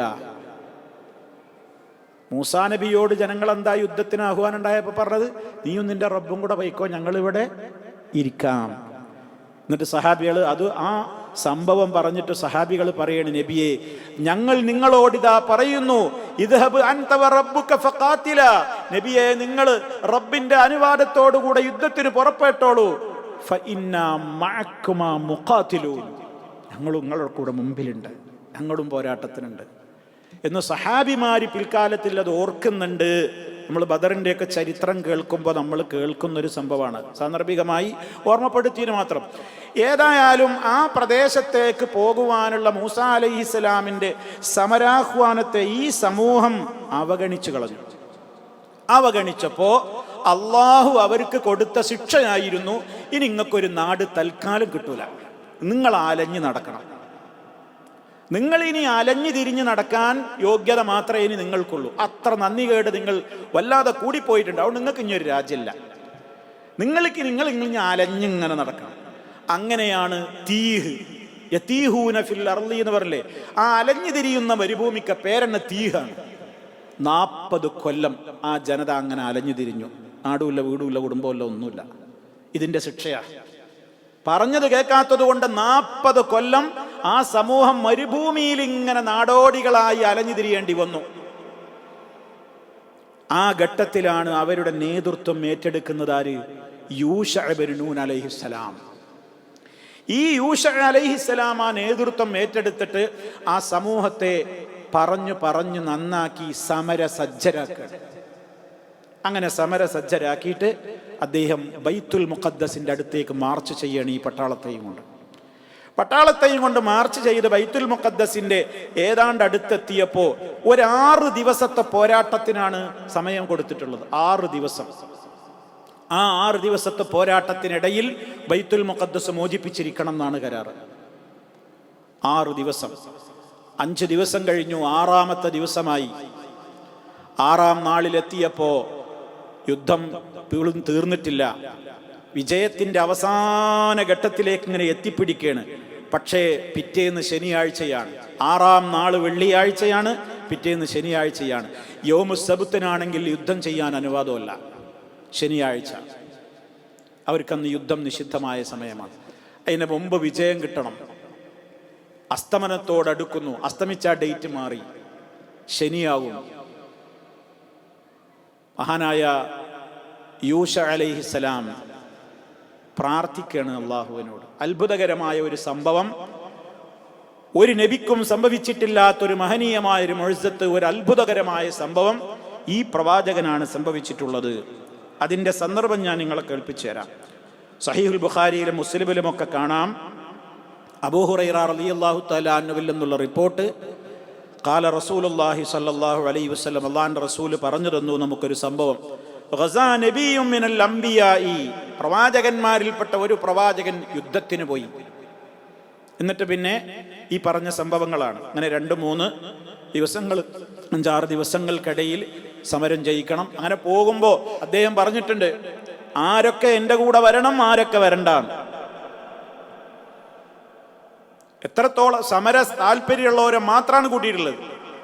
അദ്ദേഹം പറഞ്ഞിരുന്നു, വിവാഹം കഴിച്ച് വീട് കൂടിയിട്ടില്ലാത്ത ഒരാൾ എൻ്റെ കൂടെ വരാൻ പാടില്ല. ഇപ്പം കല്യാണം കഴിഞ്ഞിട്ടുള്ളൂ, വീട് കൂടിയിട്ട്. കാരണം അവൻ്റെ മനസ്സിലും അവൻ്റെ ആദ്യ രാത്രി പെണ്ണിൻ്റെ കൂടെ കൂടുന്ന ചിന്ത ഉണ്ടാവും. അപ്പം യുദ്ധത്തിലും ഒരു താല്പര്യം ഉണ്ടാവില്ല. അങ്ങനത്തെവരുടെ കൂടെ പോരാൻ പാടില്ല. വീടിൻ്റെ പണി പൂർത്തിയായതാ, ഇനി അതിൻ്റെ ലാസ്റ്റ് ഘട്ടത്തിലാണ് എന്നുള്ളവരെൻ്റെ കൂടെ പോരാൻ പാടില്ല. 100% ഇതിലേക്ക് നല്ല മനസ്സുള്ള ആളുകളെ കൂടെ കൂട്ടിയിട്ട് നല്ല ഈമാനികമായ നല്ല ദൃഢമായ വിശ്വാസമുള്ള ആളുകളെയും കൊണ്ടാണ് ഈ പ്രവാചകൻ അദ്ദേഹത്തിൻ്റെ നേതൃത്വത്തിൽ ആ രാജ്യത്തെ ജയിച്ചടക്കാൻ വേണ്ടി പോകുന്നത്. അസ്തമനത്തോടടുക്കാനായി, യുദ്ധം അവസാനിച്ചിട്ടില്ല. വിജയം ഒരു വിളിപ്പാടകലെ കയ്യെത്തുന്ന സമയത്ത് എത്തിയിട്ടുണ്ട്. എന്നാൽ അസ്തമിച്ച യുദ്ധം മുന്നോട്ട് കൊണ്ടുപോകാനും പറ്റില്ല. നിബിതങ്ങൾ പറയാണ്, ആ പ്രവാചകൻ യുദ്ധം ചെയ്തുകൊണ്ടിരിക്കെ ആ സമയത്ത് ഫദനാ മിനൽ ഖറിയത്തി സ്വലാത്തൽ അസ്രി ഔ ഖരീബൻ മിൻ ദാലിക, അസറോടടുത്ത സമയത്ത് അല്ലെങ്കിൽ അതിനേക്കാൾ കുറച്ചും കൂടി അടുത്തൊരു സമയത്ത് ആ രാജ്യത്തേക്ക്, അതാ ബൈത്തുൽ മുഖദ്ദസാണ്, അങ്ങോട്ട് എത്തി. ആ രാജ്യത്തിൻ്റെ വിജയ പതാക അഥവാ രാജ്യം ജയിച്ചടക്കുവാനുള്ള ഒരവസരത്തിലേക്ക് എത്തുമ്പോഴാണ് സൂര്യൻ അസ്തമിക്കുകയാണെന്ന് പറഞ്ഞല്ലോ. ഫഖാല ലിശ്ശംസി, സൂര്യനോട് ഇദ്ദേഹം പറഞ്ഞു, ഈ നബി പറഞ്ഞു, ഇന്നക്കി മഅ്മൂറ വ അന മഅ്മൂറുൻ, ഇന്നക്കി മഅ്മൂറ, നിന്നോട് അള്ളാഹു ചില കാര്യങ്ങൾ കൽപ്പിച്ചിട്ട് ആ കൽപ്പനക്കനുസരിച്ച് മാത്രമാണ് നീ മുന്നോട്ട് പോകുന്നത്. അതെനിക്കറിയാം. നിന്നോട് അള്ളാഹു ചില കൽപ്പനകൾ കൽപ്പിച്ചിട്ടുണ്ട്. ആ കൽപ്പനകളൊക്കെ പാലിച്ച് കൽപ്പിക്കപ്പെട്ട നിയമമനുസരിച്ചാണ് നീ മുന്നോട്ട് പോകുന്നത്. വാന മഅ്മൂറുൻ, ഞാനും മഅ്മൂറാണ്. എന്നോടും ചില കാര്യങ്ങൾ പറഞ്ഞിട്ടുണ്ട്. ഈ രാജ്യം മഗ്രിബിൻ്റെ മുമ്പ് ജയിച്ചടക്കണം. ആ കൽപ്പന കൊണ്ടാപ്പം ഞാൻ നടക്കുന്നത്. നിന്നോട് കൽപ്പിക്കപ്പെട്ട കൽപ്പനയുടെ അടിസ്ഥാനത്തിലാണ് നീ നിനക്ക് നിശ്ചയിക്കപ്പെട്ട ആ സമയത്തും അതേപോലെ തന്നെ സഞ്ചാരപഥത്തിലൂടെയൊക്കെ നീ എന്ത് ചെയ്യുന്നത്, മുന്നോട്ട് പോയിക്കൊണ്ടിരിക്കുന്നത്. അത് പറഞ്ഞതിൻ്റെ ശേഷം അദ്ദേഹം അവിടെ നിന്നുകൊണ്ട് ദുആ ചെയ്യണം. അല്ലാഹുമ്മ ഹ്ബിസ്ഹാ അലൈനാ, അല്ലാഹുവേ ഈ സൂര്യനെ നീ ഞങ്ങൾക്ക് വേണ്ടി ഒരല്പസമയത്തേക്ക് പിടിച്ചു നിർത്തണേ. അസ്തമിക്കല്ലേ. ഇപ്പം അസ്തമിച്ച ഈ വിജയം നഷ്ടപ്പെടും. അതുകൊണ്ട് അസ്തമിക്കാതെ കുറച്ചു നേരത്തേക്ക് സൂര്യനെ നീ ഒന്ന് തടഞ്ഞു വെക്കണേ. മഹാനവറുകളുടെ ദുആ, ഫഹുബിസത്ത്, സൂര്യനെ അല്ലാഹു അസ്തമനത്തിൽ നിന്ന് കുറച്ചു നേരത്തേക്ക് തടഞ്ഞു വെച്ചു. ഹത്താ ഫതഹല്ലാഹു അലൈഹി, ബൈത്തുൽ മുഖദ്ദസ് അദ്ദേഹം മോചിപ്പിച്ചു. ബൈത്തുൽ മുഖദ്ദസ് അദ്ദേഹം ജയിച്ചടക്കി. ആ രാജ്യം അദ്ദേഹം ജയിച്ചടക്കി. ഇത് ഇമാം ബുഖാരിയും മുസ്ലിമും ഒക്കെ റിപ്പോർട്ട് ചെയ്ത ഹദീസിൽ കാണാൻ സാധിക്കും. മറ്റൊരു റിപ്പോർട്ടിൽ നമുക്ക് കാണാം, ഈ സംഭവത്തെ ഓർമ്മപ്പെടുത്തിക്കൊണ്ട് നബി സല്ലല്ലാഹു അലൈഹി വസല്ലം പറയാണ്, ഇന്ന ശംസ ലം തുഹ്ബസ് അലാ ബശരിൻ ഇല്ലാ ലിയൂശഅ ലയാലി സാറ ഇലാ ബൈത്തുൽ മഖ്ദിസ്. സൂര്യൻ അള്ളാഹിന്റെ അടിമകളിൽ ഒരൊറ്റ മനുഷ്യന് വേണ്ടിയും സൂര്യന്റെ സഞ്ചാരത്തെ അള്ളാഹ് പിടിച്ചു വെച്ചിട്ടില്ല. ലോകത്ത് ഒരൊറ്റ മനുഷ്യന് വേണ്ടിയും അള്ളാഹു സൂര്യന്റെ സഞ്ചാരത്തെ എന്തിയിട്ടില്ല, പിടിച്ചു നിർത്തിയിട്ടില്ല. ഇല്ലാ ലിയൂശഅ, യൂശഅന് വേണ്ടിയല്ലാതെ അദ്ദേഹം സാറ ഇലാ ബൈത്തുൽ മുഖദ്ദസ്, ബൈത്തുൽ മുഖദ്ദസിലേക്കുള്ള സഞ്ചാര ദിനത്തിൽ. അപ്പം ഇങ്ങനൊരു അത്ഭുതം ഉണ്ടായിട്ട്, അപ്പം അങ്ങനെ ഇപ്പം ചന്ദ്രനെ പിളർത്തി എന്നുള്ള അത്ഭുതം നമ്മൾ നബി സല്ലല്ലാഹു അലൈഹി വസല്ലമിൽ നിന്ന് കേട്ടതാണ്. അപ്പം ഇങ്ങനത്തെ ഒരു സംഭവം ഇതിനോടനുബന്ധമായിട്ട് അങ്ങനെ സൂര്യനെ ഇങ്ങനെ പലർക്കും നിസ്കാരം കിട്ടിയില്ല എന്ന് കണ്ടപ്പോൾ അസറുസ്കരിക്കോളം സൂര്യനെ ഒന്ന് തടഞ്ഞു വെക്കണം എന്ന് പറഞ്ഞിട്ട് അലിയാർക്ക് അസറുസ്കരിക്കാൻ വേണ്ടി സൂര്യനെ തടഞ്ഞു വെച്ചു എന്നൊക്കെയുള്ള കഥകളൊക്കെ പലരും പറയാറുണ്ട്. അതൊന്നും ഹദീസുകളിൽ സ്ഥിരപ്പെട്ടതല്ല. അതേ അവസരത്തിൽ ചരിത്രത്തിൽ ഇങ്ങനെ സൂര്യനെ സമയത്ത് അസ്തമിക്കുന്നതിൽ നിന്ന് തടഞ്ഞു വെച്ച ഏക സംഭവമുണ്ടായത് ഈ വ്യക്തിത്വത്തിന് വേണ്ടിയായിരുന്നു എന്ന് നമുക്ക് ഹദീസുകളിൽ കാണുവാൻ സാധിക്കും. അപ്പം അങ്ങനത്തെ ഒരു പ്രത്യേകതയുണ്ടായ മുഅ്ജിസത്തൊക്കെ പ്രകടമായ ഒരു പ്രവാചകനായിരുന്നു ആര്? യൂശ അലൈഹിസ്സലാം. പക്ഷേ മൂസ അലൈഹിസ്സലാമിൻ്റെ കാലത്ത് അദ്ദേഹം ആരല്ല? നബിയല്ല. മൂസ അലൈഹിസ്സലാമിൻ്റെയും ഹാറൂൻ അലൈഹിസ്സലാമിൻ്റെയും ഒക്കെ കാലത്തിൻ്റെ ശേഷമാണ് അദ്ദേഹം ഈ ഇസ്രായേൽ മക്കളുടെ മോചനത്തിന് വേണ്ടിയുള്ള നേതൃപദവിയിലെത്തുന്നതും അദ്ദേഹത്തിൻ്റെ നല്ല ആ ഒരു സംഘടനാ പാഠവും യുദ്ധ നിപുണതയും അതുപോലെ തന്നെ ആളുകളെ ക്രമീകരിച്ച് കൊണ്ടുപോകുവാനുള്ള ചടുലതയും വീര്യവും ഒക്കെ അദ്ദേഹം ഉപയോഗപ്പെടുത്തി നല്ലൊരു വിജയത്തിന് അദ്ദേഹത്തിൻ്റെ നേതൃത്വത്തിലുള്ള ആ ഒരു പടയണിക്ക് സാധ്യമായി എന്നൊക്കെ നമുക്ക് ചരിത്രത്തിൽ നിന്ന് മനസ്സിലാക്കുവാൻ സാധിക്കും. ഈ വ്യക്തി അഥവാ പിൽക്കാലത്താണ് ഇങ്ങനെയുള്ള കാര്യങ്ങളൊക്കെ ഉണ്ടായത്. അതിൻ്റെയൊക്കെ മുമ്പ് മൂസ അലൈഹിസ്സലാമിൻ്റെ കൂടെ സഹയാത്രികനായിട്ടുണ്ടായിരുന്ന മൂസ പറഞ്ഞ സന്ദർഭം ലി ഫതാഹു, തൻ്റെ കൂടെയുള്ള യുവാവിനോട് പറഞ്ഞ സന്ദർഭം എന്ന് പറയുമ്പോൾ നമ്മൾ മനസ്സിലാക്കണം ആരായിരുന്നു ആ ഫത്താ? യൂശ ഇബ്നു നൂൻ അലൈഹിസ്സലാമായിരുന്നു എന്ന്. അദ്ദേഹമാണ് കൂടെ യാത്രയിലുള്ളത്. അപ്പം അദ്ദേഹത്തോട് പറഞ്ഞു, ഇങ്ങനെ നീ യാത്ര പോവുകയാണ്, കാരണം ഈ അവസരത്തിൽ ഇങ്ങനെ അള്ളാഹു സുബ്ഹാനഹു വ തആല തന്നേക്കാൾ ഇൽമുള്ള ഒരാളുണ്ട് എന്ന് പറഞ്ഞപ്പോൾ ആകാംക്ഷയോടുകൂടി യാത്ര പോകാൻ വേണ്ടി തയ്യാറാവുകയാണ്. നോക്കണം നിങ്ങൾ, ഇൽമ് കിട്ടും എന്ന് അറിഞ്ഞപ്പോൾ ഇവിടെ മൂസ അലൈഹിസ്സലാത്തു വസ്സലാം പറയുന്നത് എന്താണ്? ലക്ഷ്യസ്ഥാനത്തെത്തുവോളം എൻ്റെ യാത്ര തുടരും. അതെത്താൻ വേണ്ടിയിട്ട് കാതങ്ങളോളം ദീർഘകാലം ഞാൻ യാത്ര ചെയ്യേണ്ടി വന്നാലും ശരി ഞാൻ നടക്കും എന്നാര് പറയണേ? മൂസ അലൈഹിസ്സലാം പറയണം. ഇതിൽ നമുക്കൊരു പാടല്ലേ? 10 മിനിറ്റ് ഒന്ന് ഡ്രൈവ് ചെയ്ത് നിങ്ങളൊരു ഇൽമുള്ളടത്തേക്ക് വരൂ എന്ന് പറഞ്ഞാൽ നമുക്ക് സമയമില്ല. ഒരു ഖുർആൻ പഠിക്കാൻ, ഒരായത്ത് പഠിക്കാൻ, ഒരു ഹദീസ് പഠിക്കാൻ, ഒരു ഇസ്ലാമിൻ്റെ കാര്യം പഠിക്കാൻ ഇന്നൊരു സ്ഥലത്തേക്ക് നിങ്ങൾ പോകുമെന്ന് പറഞ്ഞാൽ ബഹുഭൂരിപക്ഷം ആളുകൾക്കും ഒഴിവില്ല. ഇവിടെ ഇപ്പം നിറഞ്ഞൊരു സദസ്സാണ്, എൻ്റെ മുമ്പിലിരിക്കുന്ന നിറഞ്ഞൊരു സദസ്സ്. അള്ളാഹു ബർക്കത്ത് ചെയ്യട്ടെ. ധാരാളം ആളുകൾ ഇവിടെ മുമ്പിലുണ്ട്. അത്ര തന്നെ നമ്മൾ കാണാതെ അപ്പുറത്ത് നമ്മുടെ സഹോദരിമാരും ഉണ്ട്. പക്ഷേ ഇതൊക്കെ എത്ര ന്യൂനപക്ഷമാണ്. ഇവിടെ പങ്കെടുക്കാത്ത ആയിരങ്ങളെ അപേക്ഷിച്ച് നമ്മൾ എത്ര ന്യൂനപക്ഷമാണ്, എത്ര ചുരുങ്ങിയ ആളുകളേ ഉള്ളൂ. എന്താണ് അതേ അവസരത്തിൽ വേറെ ഒരു നാടകമോ ഡാൻസോ അല്ലെങ്കിൽ ഒരു സിനിമയോ മറ്റെന്തെങ്കിലും പ്രോഗ്രാമുകളൊക്കെ ആണെങ്കിൽ അവിടെ ടിക്കറ്റ് വച്ചുകൊണ്ടാണ് പ്രോഗ്രാമെങ്കിൽ പോലും എത്ര മണിക്കൂറുകൾ ക്യൂ നിന്നുകൊണ്ടാണ് ആളുകൾ ടിക്കറ്റുകൾ കരസ്ഥമാക്കുക. എന്താ കാരണം? മനുഷ്യരെ സംബന്ധിച്ചിടത്തോളം അവൻ്റെ തുസിറൂനൽ ഹയാത്ത ദുനിയ, ഈ ലോക ജീവിതത്തിൻ്റെ സുഖസൗകര്യങ്ങൾ മാത്രമാണ് അവൻ പ്രാധാന്യമായി കാണുന്നത്. ആഖിറത്തെക്കുറിച്ച് ചിന്തിക്കുന്നില്ല എന്നാണ് മഹാഭൂരിപക്ഷം ജനങ്ങളുടെയും അവസ്ഥ. അവിടെയാണ് നമ്മൾ ഭാഗ്യവാന്മാരാണ് നമ്മൾ മനസ്സിലാക്കണം. ഇത് അള്ളാഹു നമുക്ക് ചെയ്തു തരുന്നൊരു നിഅമത്താണ്. റബ്ബിൻ്റെ കലാം കേൾക്കാൻ പറ്റുക, അത് പഠിക്കാൻ പറ്റുക, അതൊക്കെ ഒരു തൗഫീഖാണ്. അതൊന്നും എല്ലാവർക്കും കിട്ടൂല, അതൊരു തൗഫീഖാണ്. അത് അള്ളാഹു തആല ഖൈറ് എന്ന് പറഞ്ഞിട്ടുള്ള ആ വിഭാഗത്തിൻ്റെ കാറ്റഗറിയിൽ നമ്മൾ പെട്ടാൽ തന്നെ കിട്ടുള്ളൂ.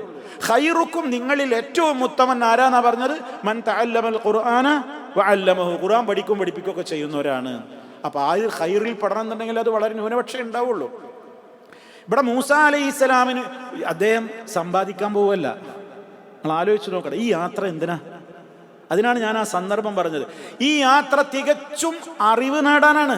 ആരാ പോണു നോക്കണം, സാധാരണക്കാരനല്ല, ഒരു നബിയാ പോണത്. അള്ള നേരിട്ട് സംസാരിച്ച നബിയാ പോകുന്നത്. കലീമുല്ലാഹി എന്ന് പേരുള്ള മൂസ അലൈഹിസ്സലാമാ പോകുന്നത്. അദ്ദേഹത്തിന് ഇൽമിന് കുറവൊന്നുമില്ല. കാരണം മൂസ അലൈഹിസ്സലാം ഈ യാത്ര പോകുന്നത് തന്നെ എപ്പോഴാ? നബിയായതിൻ്റെ ശേഷമാണ്. തൗറാത്തും കിട്ടിയതിൻ്റെ ശേഷമാണ് ഈ പോണത്. തൗറാത്തും കിട്ടി വഹയും അവതരിച്ചു തുടങ്ങിയതിൻ്റെ ശേഷമാണ് ഈ പോകുന്നത്. അതൊക്കെ ഹദീസ് എന്ന് വ്യക്തമാണ്. കാരണം അദ്ദേഹത്തെ അഭിസംബോധന ചെയ്തുകൊണ്ട് ജനങ്ങൾ വിളിച്ച വിളി എന്താണ്? ഐ റസൂലല്ലാഹ്, അള്ളാഹിൻ്റെ റസൂലേ എന്നാ വിളിക്കണത്. അത്രല്ല, അദ്ദേഹം നബിയായിട്ടാണ് ഈ യാത്ര എന്നുള്ളതിന് ഇനി ഈ മജ്മഉൽ ബഹ്റൈനിൽ വെച്ച് കാണും എന്ന് പറഞ്ഞിട്ടുള്ള ഖിദർ അലൈഹിസ്സലാമിനെ കണ്ടതിൻ്റെ ശേഷം ഖിദർ അലൈഹിസ്സലാം അദ്ദേഹത്തോട് ചോദിക്കുന്ന ചോദ്യത്തിലൊന്നും നമുക്ക് വ്യക്തമാണെന്ത്? മൂസ അലൈഹിസ്സലാം ആരായിട്ടാണ് പോണത്? നബിയായിട്ടാണ് പോണത്. ഞാനത് പ്രത്യേകം പറയണത് എന്തിനാണെന്നറിയോ? ഇവിടെ മൂസ അലൈഹിസ്സലാം നബിയായിട്ട് തന്നെയാണ് പോകുന്നത്. തൗറാത്തും കിട്ടി, ഒക്കെ നബിയായിട്ട് തന്നെ പോണത്. ഈ യാത്രക്കിടയിൽ നടക്കുന്ന ചില സംഭവവികാസങ്ങളുണ്ട്. അത് അവിടെ എത്തുമ്പോൾ നമുക്ക് വിശദമായിട്ട് പറയാനുണ്ട്. ചില കാര്യങ്ങൾ മൂസാ നബിക്ക് അറിയാത്തതുണ്ട്, അറിയാത്ത കാര്യങ്ങൾ അവിടെ സംഭവിക്കുന്നുണ്ട് യാത്രയിൽ. അപ്പൊ മറഞ്ഞ കാര്യങ്ങൾ മൂസാ നബി അറിഞ്ഞില്ലല്ലോ. മറഞ്ഞ കാര്യങ്ങൾ മൂസാ നബി ഇതിൽ അറിഞ്ഞില്ല. മറ്റേ ആൾ പറഞ്ഞു കൊടുക്കുമ്പോഴാണല്ലോ ഓരോന്നും അറിയുന്നത്. ഈ സംഭവം നമ്മുടെയൊക്കെ മനസ്സിൽ ഏകദേശ ഒരു ധാരണ എന്തായാലും എല്ലാ മുസ്ലിമീങ്ങളുടെ ഹൃദയത്തിലും ഉണ്ടാകും. അതിൻ്റെ വിശദ തലങ്ങളിലേക്ക് ഇൻഷാ അല്ലാഹ് അതിനാണ് നമ്മളിത് പ്രമാണങ്ങളിൽ നിന്ന് കൃത്യമായി നമ്മൾ പഠിക്കുന്നത്. ചുരുക്കി പറഞ്ഞാൽ നമ്മളെ നാട്ടിലുള്ള ആളുകളുടെ ഒരു ധാരണ നബിമാർക്കും ഔലിയാക്കന്മാർക്കൊക്കെ എല്ലാം അറിഞ്ഞ കാര്യവും അറിയുന്നതാണ്. എല്ലാം അറിഞ്ഞ കാര്യം അവർക്കറിയാം. അപ്പോൾ ഇവിടെ മൂസ അലൈഹി സ്വലാത്തു വസ്സലാം ഇങ്ങനെ യാത്ര പോയപ്പോൾ യാത്രക്കിടയിൽ അദ്ദേഹത്തിന് കുറേ കാര്യങ്ങൾ അറിയണില്ല. മറ്റേ ആൾ പറഞ്ഞു കൊടുക്കേണ്ടി വരികയാണ്. അപ്പം നമ്മൾ സാധാരണയായി നമ്മുടെ നാട്ടിലെ മുസ്ലിയാക്കന്മാരോട് ചോദിക്കാറുണ്ട്, നിങ്ങൾ പറയുന്നു നബിമാർക്ക് എല്ലാം അറിഞ്ഞ കാര്യം അറിയാൻ പറ്റും, അങ്ങനെയാണെങ്കിൽ മൂസാ നബിക്ക് എന്തുകൊണ്ട് ഈ യാത്രയിൽ പല മറിഞ്ഞ കാര്യങ്ങളും അറിഞ്ഞില്ലല്ലോ എന്ന് നമ്മൾ സമൂഹത്തോട് ചോദിക്കാറുണ്ട്, പ്രഭാഷണങ്ങളിലും ലേഖനങ്ങളിലൊക്കെ.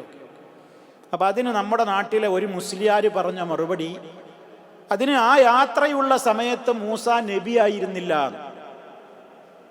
അന്ന് മജ്മഉൽ ബഹ്റൈനിൽ പഠിക്കുന്ന കാലഘട്ടമായിരുന്നു എന്നാണ് അദ്ദേഹം എഴുതിവിട്ടത്. ഇത് നമ്മുടെ നാട്ടിലൊരു മുസ്ലിയാർ പച്ചയായി മലയാളത്തിലുള്ള ഒരു പുസ്തകത്തിൽ എഴുതിവിട്ടതാണ്. ആ പുസ്തകം എൻ്റെ കയ്യിലുണ്ട്. നമ്മൾ വർഷങ്ങളോളമായി എല്ലാ സ്റ്റേജുകളിൽ വെച്ചും മുസ്ലിയാക്കന്മാരോട് ചോദിച്ചിട്ടുണ്ട്, മൂസാ നബി അലൈഹിസ്സലാം ഈ യാത്ര പോകുന്ന വേളയിൽ അദ്ദേഹം നബി ആയിരുന്നില്ല എന്ന് നിങ്ങളുടെ ചില ആശയങ്ങൾ സ്ഥാപിക്കാൻ വേണ്ടി നിങ്ങൾ കളവ് പറഞ്ഞിട്ടുണ്ട്. അതല്ല, നിങ്ങൾ പറയുന്നതാണ് ശരിയെങ്കിൽ നിങ്ങൾ അതിൻ്റെ പ്രമാണം പറയണം. ഇന്ന് വരെ പറഞ്ഞിട്ടില്ല, പറയാൻ കഴിയൂല. കാരണം കളവാണ് പറഞ്ഞത്. ഇവിടെ സഹീഹുൽ ബുഖാരിയിൽ വളരെ വ്യക്തമാണ്. ജനങ്ങൾ അദ്ദേഹത്തെ വിളിക്കുന്നത് തന്നെ അയ്യ റസൂലല്ലാഹ് എന്നാണ്. അപ്പം മൂസ അലൈഹി സ്വലാത്തു വസ്സലാം നബിയായിരിക്കെ തന്നെയാണ് ഈ യാത്ര. അതാണ് ഒന്നാമതായി മനസ്സിലാക്കിയിരിക്കേണ്ടത്.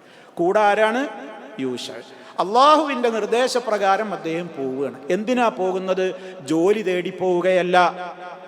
അദ്ദേഹം നാട് വിട്ടു പോകുന്നത് ജോലി നേടിയിട്ടോ പണമുണ്ടാക്കുവാനോ കൃഷിക്കോ കച്ചവടത്തിനോ ഒന്നുമല്ല. പോകുന്നത് എന്നേക്കാൾ അറിവുള്ള ഒരാളുണ്ട് എന്നാണ് പറയുന്നത്. എന്നാൽ എനിക്കറിയാത്ത ഇൽമ് എനിക്കൊന്ന് പഠിക്കണം. ഇൽമിനോടുള്ള ദാഹം കൊണ്ടാണ് അദ്ദേഹം പോകുന്നത്.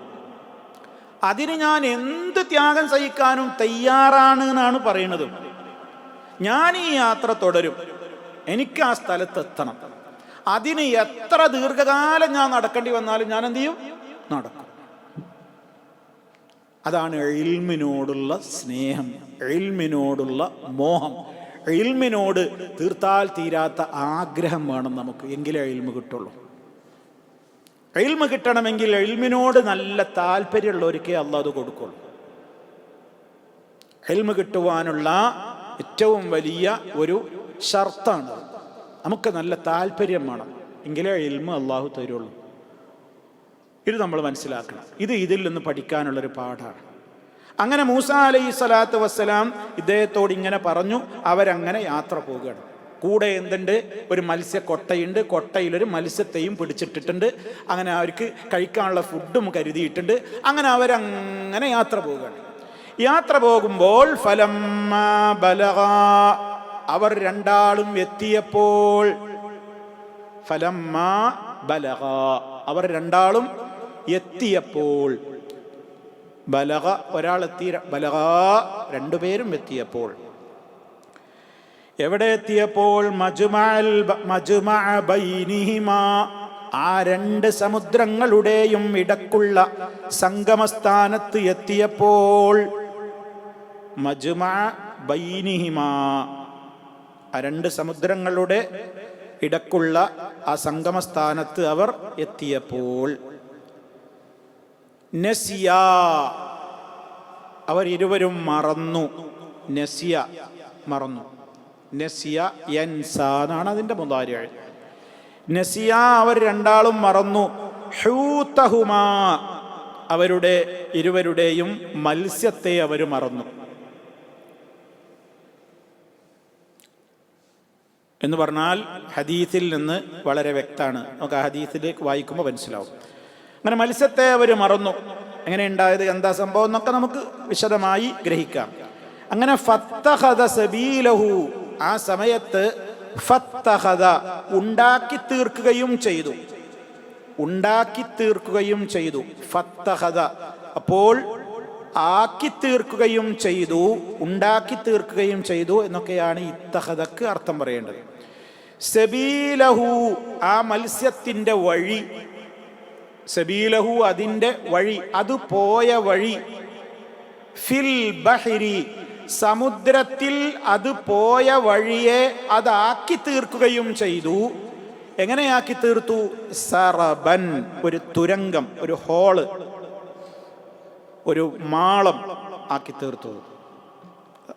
അതെന്താന്നുള്ളത് ഇനി നേരത്തെ വായിച്ച ആ ഹദീസിൽ നിന്ന് നമുക്ക് മനസ്സിലാക്കാൻ സാധിക്കും. അപ്പോൾ നമ്മൾ ആദ്യം ഹദീസ് വായിച്ചപ്പോൾ നമ്മൾ പറഞ്ഞല്ലോ, രണ്ടാളും കൂടെ എവിടെ എത്തി? അങ്ങനെ ഹത്താ ഇദാ തയാ സഖ്റ, ഒരു പാറക്കല്ലുള്ള പ്രദേശത്ത് അവർ രണ്ടാളും എത്തി. ആര്? മൂസ അലൈഹിസ്സലാം, യൂശ. അങ്ങനെ വദഅറൂസഹുമാ ഫനാമാ, രണ്ടാളും നല്ല യാത്രാക്ഷീണമുണ്ട്, രണ്ടാളും ഒന്ന് കിടന്നു, ഒന്ന് മയങ്ങി. അപ്പോൾ മൂസ അലൈഹിസ്സലാം നല്ല സുദീർഘമായി ഒന്ന് ഉറങ്ങി. ഭൃത്യൻ, ഈ വേലക്കാരൻ, അതല്ലെങ്കിൽ കൂടെയുള്ള ഈ സന്തത സഹചാരിയായിട്ട് കൂടെയുള്ളയാൾ അല്പനേരെ ഉറങ്ങിയുള്ളൂ.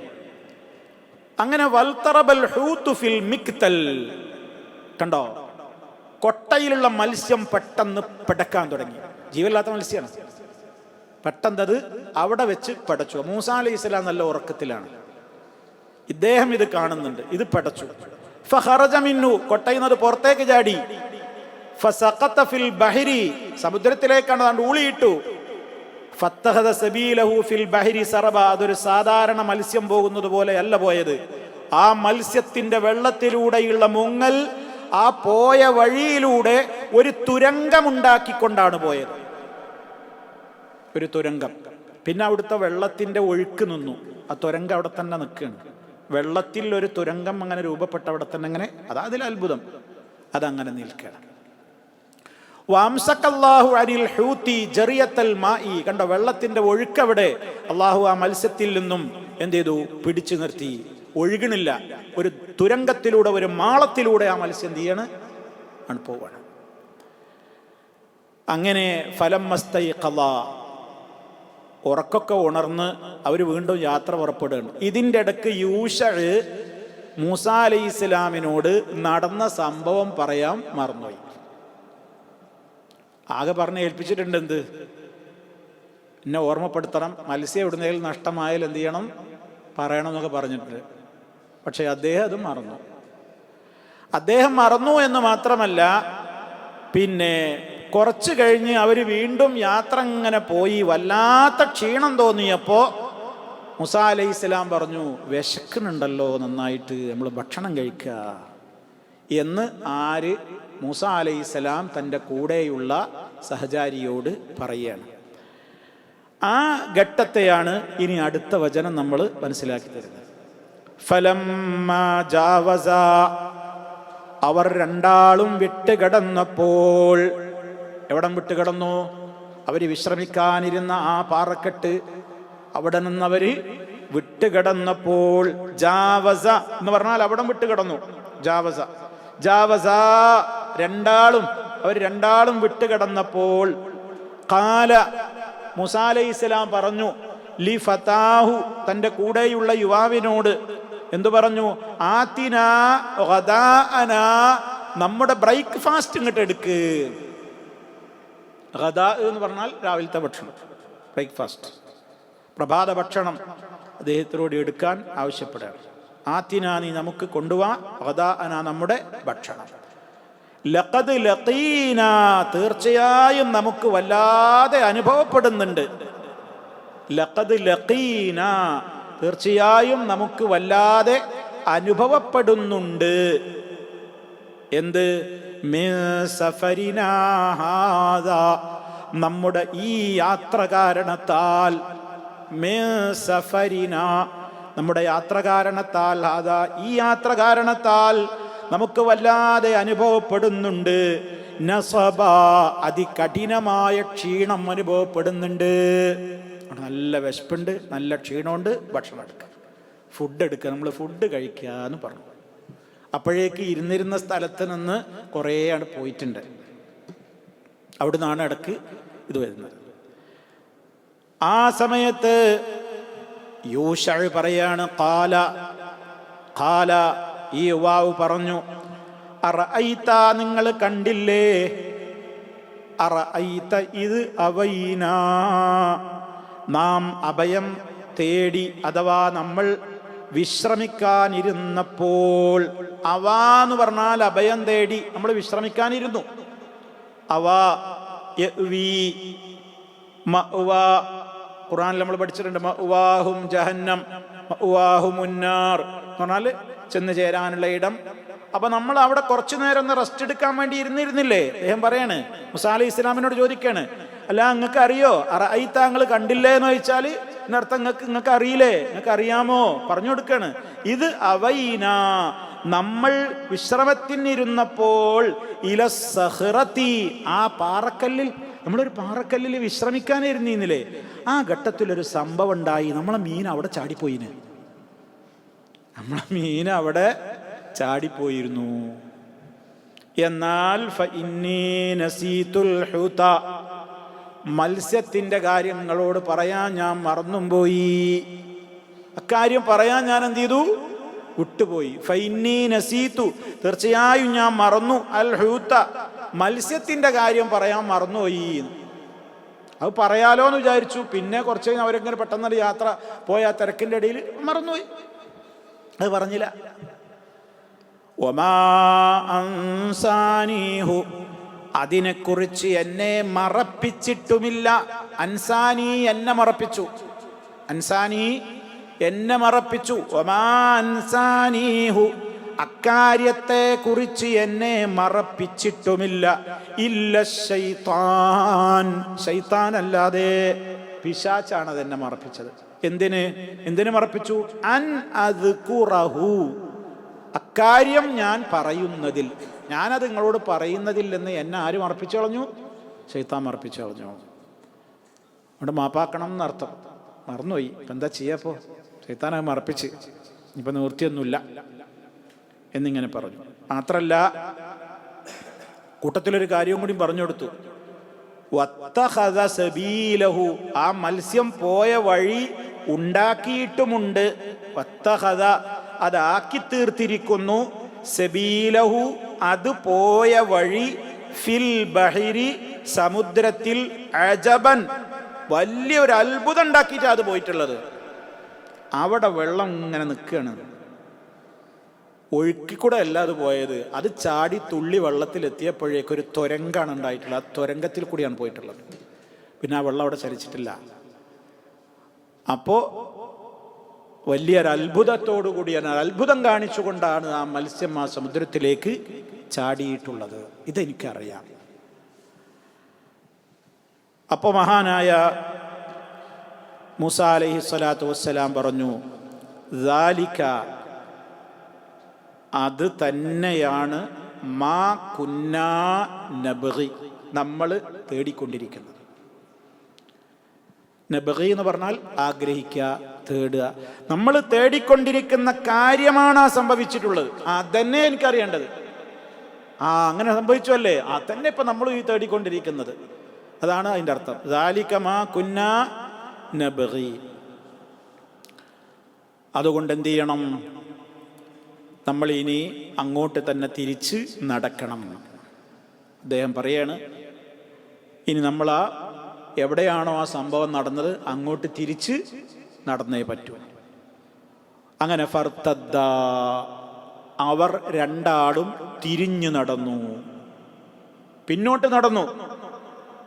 ഫർത്തദ്ദ അലാ ആസാരിഹിമാ അവരുടെ കാൽപ്പാടുകൾ കൊപ്പിച്ചുകൊണ്ട് എന്ന് പറഞ്ഞാൽ അവർ നടന്നു വന്ന വഴി ശ്രദ്ധിച്ചുകൊണ്ട് അവർ നടന്നയിടത്തേക്ക് തന്നെ തിരിഞ്ഞ് നടന്നു.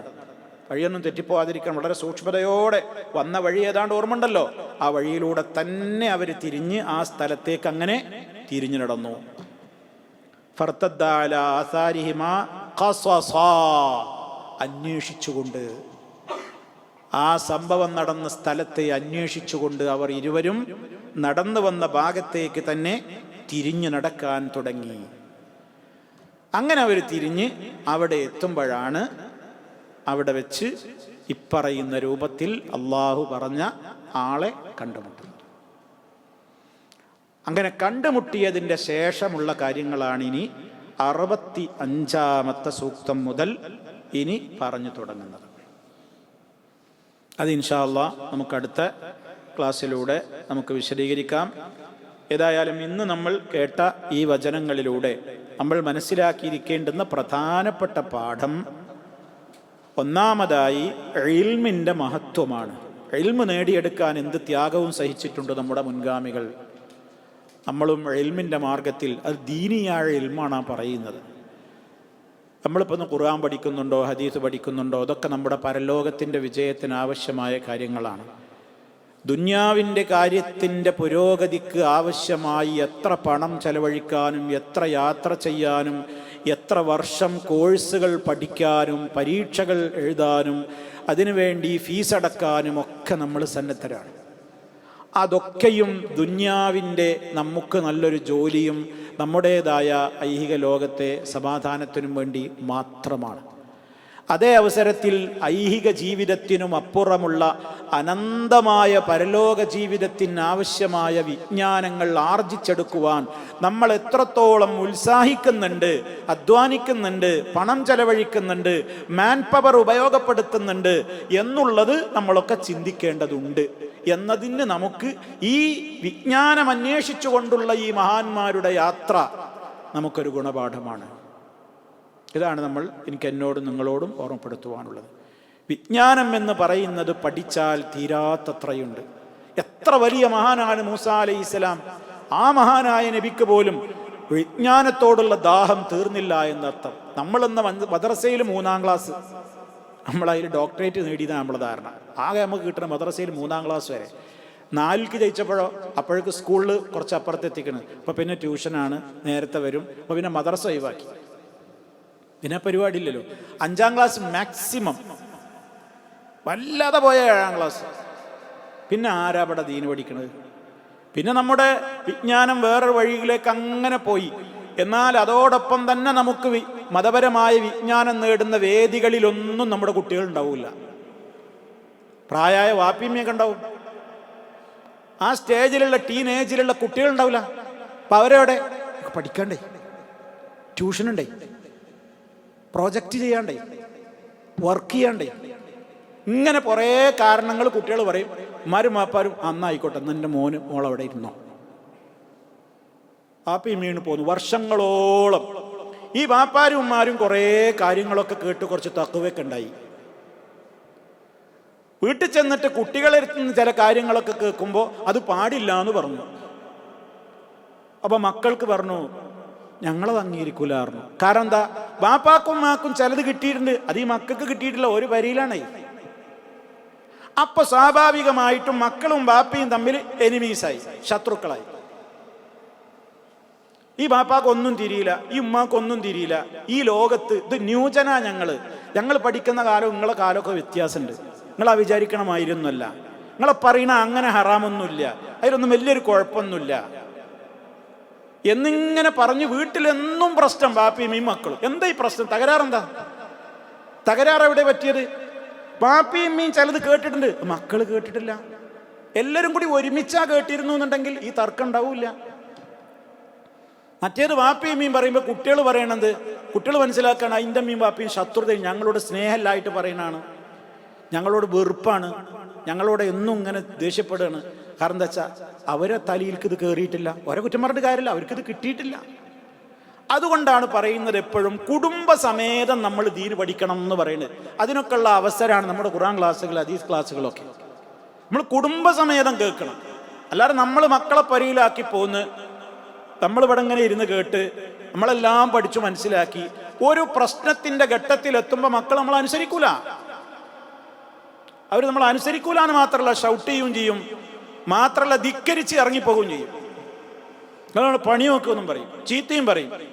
അതാണ് ആറ്റുനോറ്റ് വളർത്തി ഉണ്ടാക്കിയ 10 മാസം ഗർഭം ചുമന്ന് 2 മാസം മുലകുടിപ്രായവും ബാലാരിഷ്ടതകളും സഹിച്ച് ഉറങ്ങാതെ ഭക്ഷണം കഴിക്കാതെ തളർന്ന അവശയായിട്ട് വളർത്തിയുണ്ടാക്കിയ മോളാണ് പ്രായം തികയുമ്പോൾ കോടതിയിൽ ജഡ്ജിയുടെ മുമ്പെന്ന് വിളിച്ചു പറയുന്നത്, എനിക്ക് ഇന്നലെ കണ്ടോ മതി, ഞാൻ ഇറങ്ങിപ്പോവുകയാണ്, ഉമ്മയുടെ വഴിക്ക് പോയിക്കോ, എൻ്റെ ജീവിതം, my body is my choice, ഇത് എൻ്റെ ബോഡിയാണ്, അത് ഞാൻ തീരുമാനിക്കും, എൻ്റെ വിവാഹം വേണോ വേണ്ടേ ഞാൻ തീരുമാനിക്കും, നിങ്ങളതിൽ ഇടപെടണ്ട. ഇതാരാ പറയണത്? മകളാ പറയണത്, മകനാ പറയണത്. ആ മാതാപിതാക്കൾ ഹൃദയം പൊട്ടൂലേ? കൽബ് പൊട്ടി കരയൂലേ? തേങ്ങലടിച്ച് കരയൂലേ? മാനസിക രോഗികളാവൂലേ അവര്? ഭ്രാന്തന്മാരാവൂലേ അവര്? എന്താ കാരണം? ഇതിനായി പറയണത് നമ്മൾ കേൾക്കുന്നത് കുറച്ചൊക്കെ അവരും കേൾക്കണം, അതില്ലെങ്കിൽ പറ്റൂല. നമ്മൾ അവരെ സ്വാതന്ത്ര്യത്തിന് ഇങ്ങനെ വിട്ട് ഈ ടീനേജ് സമയമാകുമ്പോഴാണ് നമ്മൾ അവരെ ട്യൂഷനും പരീക്ഷയും പ്രൊജക്റ്റും എല്ലാം പറഞ്ഞിട്ടാട് വേറെ ആടുവിടും. നമ്മളിങ്ങനെ കേട്ടിട്ട് എന്താ കാര്യം? അപ്പൊ കല്യാണത്തിന്റെ സമയമാകുമ്പോൾ എനിക്ക് കല്യാണം വേണ്ട, ഇപ്പൊ കല്യാണം വേണ്ടാന്ന് പെൺകുട്ടികളൊക്കെ ഇപ്പൊ പറയണേ, എനിക്ക് കല്യാണം വേണ്ടാന്ന്. എന്തെങ്കിലും പറയണേ? നിങ്ങൾ നാട്ടിലൊന്ന് പോയി ഓരോ കുടുംബങ്ങൾ കണ്ണിന്ന് ചോരയാണ് വരുന്നത് അവരെ. പെൺകുട്ടികളോട് കല്യാണം ചോദിക്കുമ്പോൾ പറയണേ പെൺകുട്ടികളോട് എനിക്ക് കല്യാണം വേണ്ടാന്ന്. എന്തിനിപ്പോൾ വാപ്പൊക്കെ നിങ്ങൾക്ക് എന്നെ കൊണ്ട് ഇടങ്ങേറുണ്ടോ? ഞാൻ പോയിട്ട് മരിച്ചോളാം. സ്കൂളുകളിൽ നിന്ന് രക്ഷിതാക്കൾക്കൊന്നും പറയാൻ നിവൃത്തി, മാഷന്മാർക്കൊന്നും പറയാൻ നിവൃത്തിയില്ല. അപ്പോൾ പറയും നിങ്ങൾ സദാചാര പോലീസ് ആവേണ്ട മാഷേ നിങ്ങൾ പഠിപ്പിച്ചാൽ മതി മാഷേ. ഞങ്ങൾ ആണും പെണ്ണൊക്കെ ഒരുമിച്ച് നടക്കും, കെട്ടിപ്പിടിച്ച് നടക്കും, കിസ് ചെയ്യും, ഞങ്ങൾ ഒരുമിച്ച് മടിയിലിരിക്കും. അത് നിങ്ങൾ ചോദിക്കണ്ട. നമ്മുടെ നാട്ടിലെ സ്കൂളുകളും കോളേജുകളുടെയും അവസ്ഥയാണിത് സഹോദരങ്ങളെ. ഇത് പ്രശ്നങ്ങളാണ്. ഇതിന് പരിഹാരം എന്താണെന്നറിയോ? ഇത് മാത്രമേ പരിഹാരമുള്ളൂ. അള്ളാന്റെ കലാമും റബ്ബിനെ കുറിച്ചൊക്കെ നമ്മളെ മക്കളോട് പറഞ്ഞു കൊടുക്കുക. വേറെ നിവൃത്തിയൊന്നുമില്ല, പറഞ്ഞു കൊടുക്കുക. വേറെ ഒരു നിവൃത്തിയില്ല. അതിൽ നിന്ന് തടയാനാണ് ഇവിടെ നിരീശ്വര നിർമ്മതവാദികളൊക്കെ ശ്രമിക്കുന്നത്. നമ്മളെ സദസ്സുകളിൽ ഒരു കുട്ടി എത്തരുത് എന്നാണ് നിരീശ്വര നിർമ്മതവാദികളുടെ ഒക്കെ ആഗ്രഹം. അതിനുള്ള അജണ്ടകളുമായിട്ടാണ് അവർ മുന്നോട്ട് പോകുന്നത്.